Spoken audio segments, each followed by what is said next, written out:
creative mentors have supported me by encouraging me and helping me to get more involved with the arts, and it boosts quite a lot of confidence. So I've done mosaics, I've done willow weaving, pots like clay. So working one-to-one with me, it's special because you have that time to bond and get to know people better. And where if you're working in a group, you have to divide yourself between multiple people. Where if you're working one-to-one, you can concentrate on that one person and stay focused. So working creatively with creative mentors has helped me with my next steps by encouraging me to be more open and adventure more in the outsider world and the arts.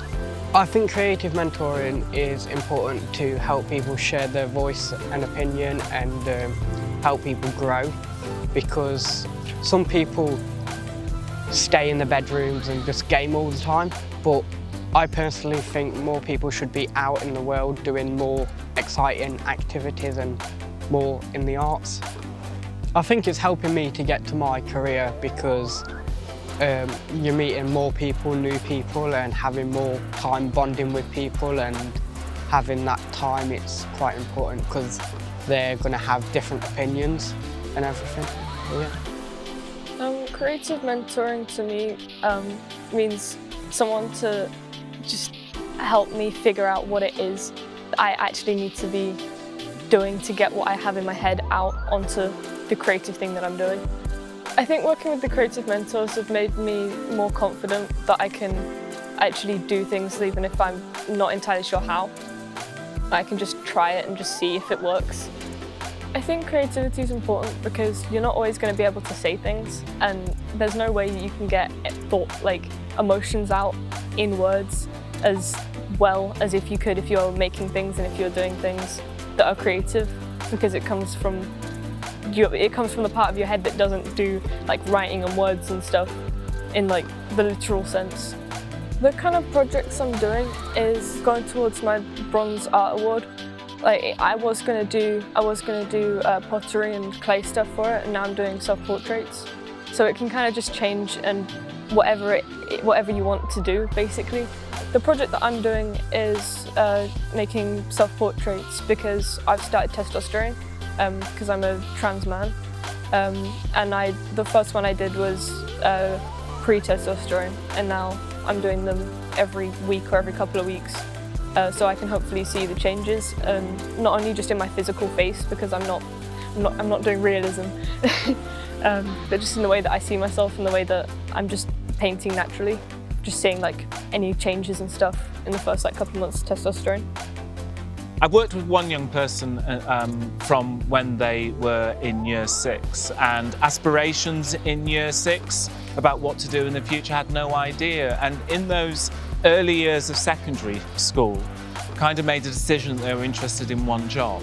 However, I could see that they had great creative skills and were more of a crafts person, and trying to open up that idea that this is a valuable and valid job. You can move into that direction. Now that young person has just recently finished an apprenticeship working alongside another craftsperson, worked alongside some really good artists as well. And I'm sure that young person wouldn't have gone down that road without that creative journey alongside me as their creative mentor, and being able to work alongside other artists and other young people exploring skills.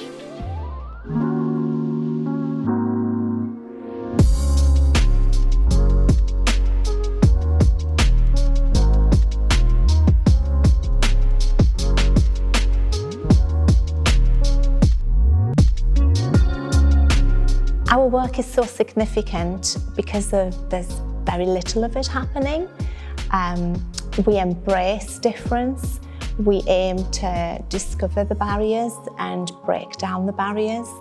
And working with the young people, we co-produce the solutions and really using their lived experience. So this work has to happen.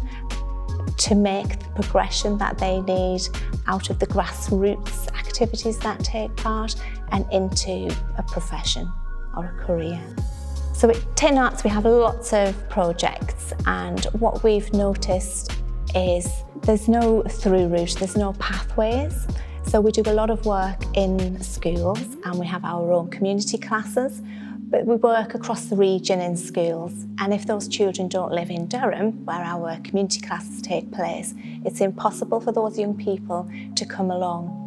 So projects like Emerging Young Dancers, where funding is in place to help with transport, we are able to take young people out of school during the daytime, bring them up to Durham and provide bespoke, high quality training, which is something that is not found just out in the community. This then enables the young people to go on and find the next pathway, if you like, into their career. And one of our young dancers on the Emerging Young Dancers programme is called Laura, and it's very exciting at the moment. She has also just become a community champion, and a community champion is somebody who talks about and celebrates the art that they take part in, spreading the word of creative work and Tin Arts and the benefits of it.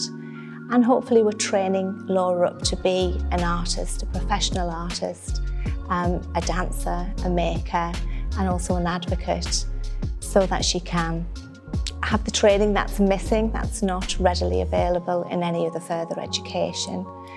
I'm Laura, and I am a dancer at Tin Arts. Working at Tin Arts helps me express myself in different forms of dance, and it's also given me a voice. I'm working at Tin Arts as a community champion, and the roles of being one is an activity leader, an ambassador, an advocate for people with learning disability, autism, who can get into the arts. Creativity is important for people to express themselves through movements to movements, and also we can learn more about themselves. Before I started Tin Arts, I did not thought of having a career, but now I know I can. I do choreograph for that. I do help out with it as well. Indeed, it is important to share ideas, or else your idea might be better than theirs, and that's why you always share your ideas to improve either a dance or just anything. It is really good to be listened to. Like, you learn even more from listening to a single person.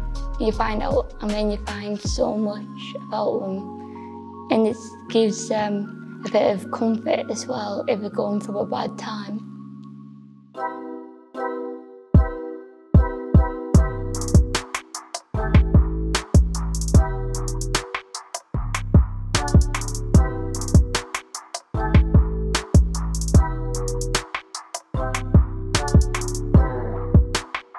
My name is Catherine Mills. I'm the CEO of Delight. Delight is an arts-based learning charity based in Caterham in Surrey.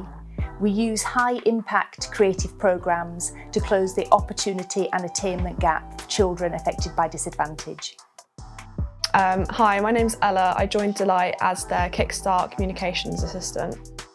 I think young employees can bring fresh and relevant perspectives, and that's important because lots of arts and cultural organisations are targeted at young people. I've made my voice heard during my placement by saying yes to things and being confident in my ideas and getting involved in company projects. To ensure the voices and views of young people are heard, I'd give the advice to organisations to not being afraid of taking on young people who may have less experience. Well, at the moment I'm helping out with redesigning the website, which is quite a big job. But yeah, it's been really good getting involved with that, and lots of my ideas are being used, which is nice. I'm Tasmin. I'm working at Delight as a Kickstart arts programme admin assistant. I feel that young employees can bring energy to arts organisations. They may be involved with different art scenes and they may want to change established ways of doing things. I have made my voice heard during my placement by speaking up in team meetings and observing programmes and saying how they could be improved. The advice that I would give to organisations to make sure that young employees are heard is to take the experience and skill sets that they have and try and foster that to improve that. Take ideas on board from young employees and also do regular team meetings so that they have the opportunity to speak. So I feel that young employees can bring a lot to arts organisations. They have given us a different voice, a fresh voice. They've brought a new energy into the office and into the team. And for us as an arts organisation that works with schools, it's really important for us to have a young person's perspective. It's really important to us that the voice of the Kickstarters is heard within our organisation. In terms of advice for organisations to make sure that young people's voices are heard, I think all of the usual things like team meetings and regular check-ins are really important, but I feel it's really crucial to actually make sure that you're asking them and to make sure that the setup is comfortable for them to really answer that question as well.